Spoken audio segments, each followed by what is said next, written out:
إسبانيا تأخذ خطوة، إيطاليا نورويج تستبدل الغاز الجزائري بالعماني. أول صفعة للجزائر من أوروبا، لطالما الجزائر كانت تهدد بهذا الغاز، الآن سيركبوه في الواد. إذا السلام عليكم الإخوان، كنتمنى تكونوا في أحسن الأحوال وأنتم كتشوفوا هذا الفيديو هذا. لأول مرة كتشوفني ضغط على زر اللايك أو زر البصمة وخلي معك شي متابعة طلبا وليس أمرا، ومبداو الفيديو. ياسين بونو يتسلم جائزة أفضل حارس في شهر أكتوبر في الدوري السعودي. تبارك الله الحارس ديالنا ديما رافع بالراية المغربية. لائحة الركراكي واضحة لكأس أفريقيا.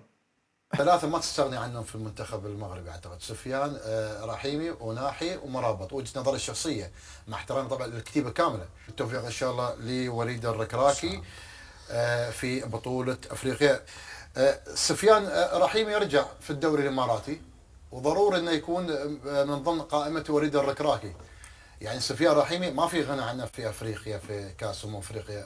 يا الركراكي إضافة كبيرة، غاب لمدة شهرين وعاد كذلك للتسجيل ونثر من السحر كذلك رحيمي في الدوري الإماراتي، وهو كذلك من أفضل اللاعبين في دورينا سفيان رحيمي. جميع اللاعبين المنتخب الوطني متألقون. المغرب ولا مدرسة لكرة القدم في العالم.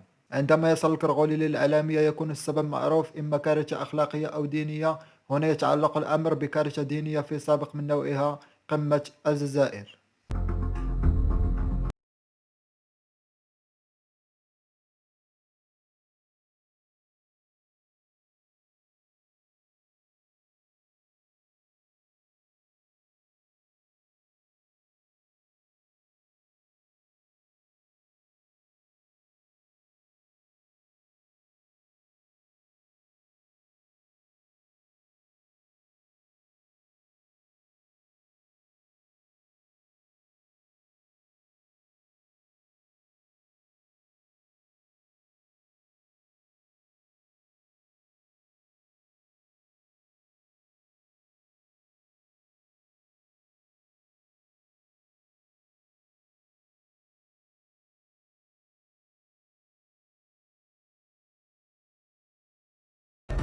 لا مجال للإكراه، فنحن نقول بأنه من المستحب أن يرتدي الرجال والنساء أيضا يعني يرتدين شيئا يغطي رؤوسهم، ولكن ليس إكراه، يعني لا مجال للإكراه في الدين. هناك أمثال للنساء كنا إمامات في عهد الرسول صلى الله عليه وسلم، وكان مسجد الرسول كان فيه اختلاط بين الرجال والنساء، فكان الرجال والنساء يصلون في نفس المسجد.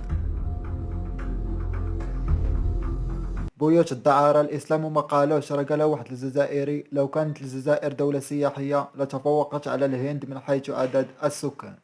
الطربوش أصل مغربي، انتقل إلى مصر وعدة دول عربية في العهد العثماني، لكن تواركا أخذوه من المملكة المغربية. طب بما اننا قلنا بقى البرقع والملف، لازم نذكر الطربوش. احكي ايه قصه الطربوش؟ بصي، الطربوش برضو ظهر في مصر او انتشر في مصر في فتره العهد العثماني. هو اصله مغربي، اصله مش تركي، لانه في ناس كتير فاكره ان هو اصله تركي. هو الاتراك خدوه من المغرب، لان هم كانوا عاوزين شويه يعملوا زي يحدوا من الطبقيه اللي كانت موجوده في الجيش. يعني الجيش كان فيه كل رتبه ليها عمه معينه، وكل عمه بتعبر عن حاجه. فلما الجيش كله يلبس الطربوش فكل الناس شبه بعض.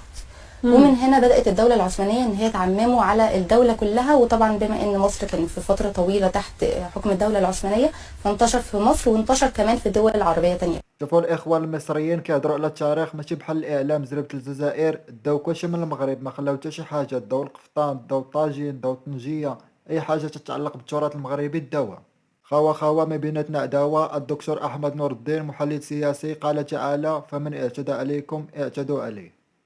الشعارات ديال خوا والى اخره مزيان. نعم، نحن عقائديا ودينيا وعروبيا وامازيغيا اخوه، ولكن الان واش المانيا لما كانت كتضرب فرنسا، لما كانت كتضربها المانيا، قالوا لا هذو اخواننا الاوروبيون لا نتقاتل معهم؟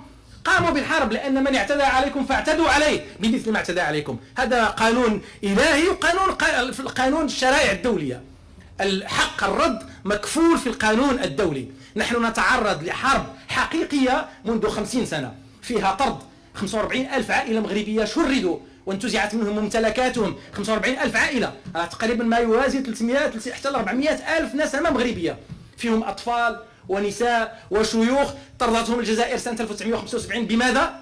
بحجة ماذا؟ اقتلعوهم. كاين فيهم اللي ما كانش كيعرف على انه مغربي، لان جدو او اب جدو اللي هاجروا من الهجرات الاولى 1910 1920 اللي كانوا كيشتغلوا في الفلاحه في وهران وفي الجزائر وفي ميتيجا وغيرها من المناطق. هؤلاء طردوا لان بومدين قال لهم هذه سماها، هذه الان موجوده في الفيديوهات في اليوتيوبات اللي بغى يتابع هذا في الارشيف الجزائري، هذه المسيره الكحله ضد المسيره الخضراء. ما ذنب هؤلاء؟ لذلك انا اصف الجزائر بالدوله العدو، انا لا اقصد الشعب، الدوله العدو. ما ذنبه 300,000 الى 400,000 مغربي؟ الى الان صودرت اموالهم، صودرت عقاراتهم، صودرت حساباتهم البنكيه، وخرجوا بملابسهم التي عليهم. وفي اي يوم؟ في اي يوم ايها الاخوه؟ في يوم عيد الاضحى سنه 1975. كارثه عظمى، ونحن ما زلنا نقول على ان هؤلاء اخوه. لا، ليسوا اخوه لنا، الدوله ليست اخوه لنا، هم عدو لنا. هذه مقاربه ديال الكسلة اللي ما عندهمش الدراع، يعني تيخاف من تعبئه. وشحال خصنا نعبؤوا الاخوان في اللجنه الرابعه؟ راه ماشي النصف ديال 192 دوله ولا 194 193 دوله اللي كاين في الامم المتحده، يكفي تعبئه 60 دوله. والان باغلظ الايمان ممكن ان نقسم على انه المغرب عنده 60 دوله يعني في جيبه الصغير، اذا جمعنا غير الدول العربيه والدول الافريقيه.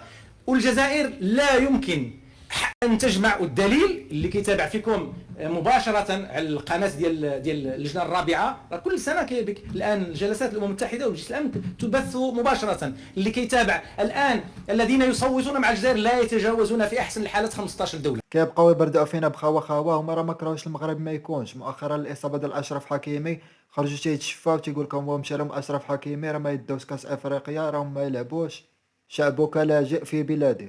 طلبوا من رئيس تاعنا يشوف فينا، ما تجيبش لاجئين من المالي ومن سوريا. شوف شعبك راهو لاجئ في بلاده، شوف للشعب تاعك. وليدي قتلني البرد برا، ما قدرتش برا، كنا تحت باش. راه نهار الخميس هذا اللي عقب نحاو علينا الباش وخلناونا برا.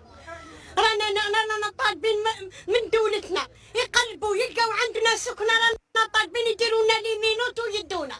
ما عندناش يشوفوا فينا، رانا جزائري باش يوقف معانا. حنا نحوسوا من السلطات. شوف لحالتنا، رانا قاعدين في الزنقه، نباتوا في الزنقه، ما عندنا في شهور رانا بادين في الرابع من شهور ولا نباتوا برا.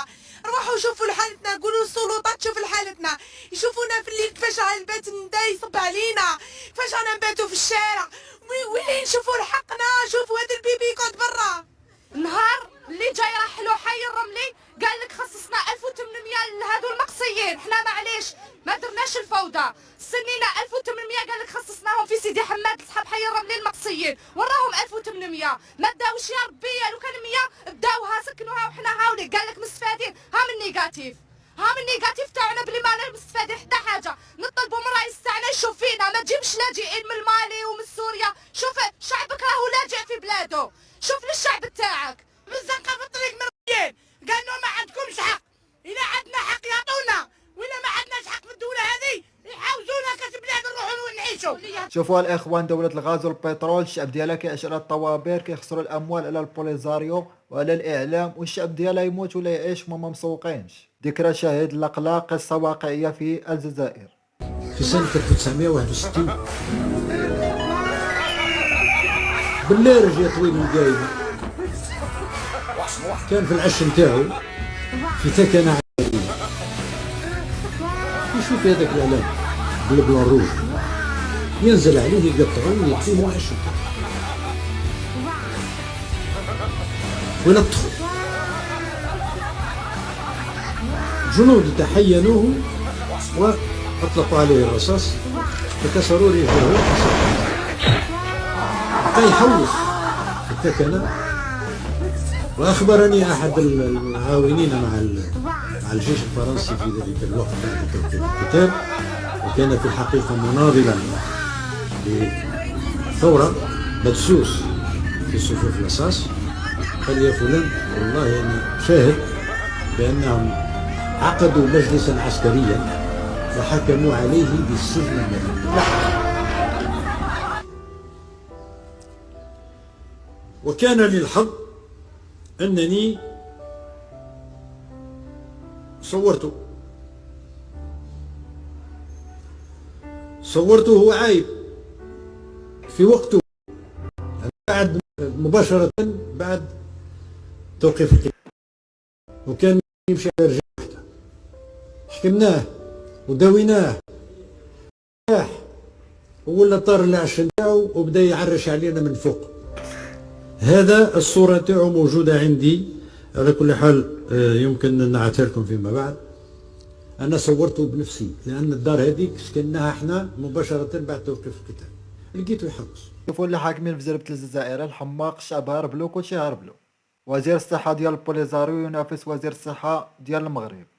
وزير الصحة ديال بوليزاريو كيتنافس مع وزير الصحة ديال المغرب. تبعوا معنا الفيديو. في زيارة ميدانية قام بها وزير الصحة العمومية الأخصائي بابا حسن المستشفى الجهوي لولاية العيون، مرفوقا بأعضاء من وزارة الصحة العمومية. هنا كان في استقبال موالي الولاية الأخ القوط مامون برعاية الأمين العام للولاية والمدير الجهوي للصحة العمومية بالولاية. الزيارة تهدف للوقوف على سير البرامج الصحية بمختلف الوحدات.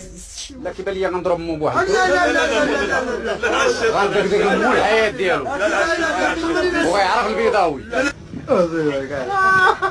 مخيمات العجاج والغبرة حتى هي عندها وزير. قريبا ان شاء الله غادي تمشي تكمل الخدمة اما في وهران اما في تونس. اغبى نقاش في إضاءة تونسية حول الصحراء المغربية. الصحراء المغربية ولا المغاربية تحت يعني النزاعات. لهنا جبهة البوليساريو لشنو تدعو إلى استفتاء وطني. الاستفتاء هذايا من خلاله يتم تقرير المصير الداخلي بالنسبة للصحراء الغربية. ونشير أكثر أن المغرب عنده 80% من الحكم في الصحراء الغربية. 10% المتبقية وفيها الفوسفات ممكن ما جاش فيها حاجة راه مش صايرة.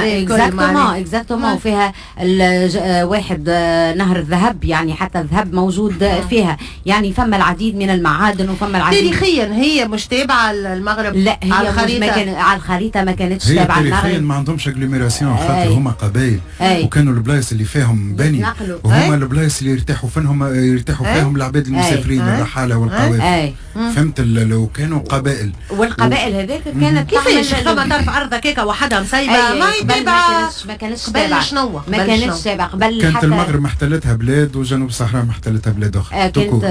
اصلا ما استقلوش فرد عام. ما استقلوش فرد عام هذا صحيح، ولكن شيوخ القبائل كانوا يؤديوا الولاء لملك المغرب، لكنهم الحكم الذاتي نتاعهم حر، معناها يحكموا هما في رواحهم والولاء. وهذاك ما اعتبرته المغرب اللي هي الفي بارتي من المغرب من المغرب الاقصى. نتوما رجعوا اراضيكم بعدا ولا نسيت تونس ولايه تابعه للجزائر.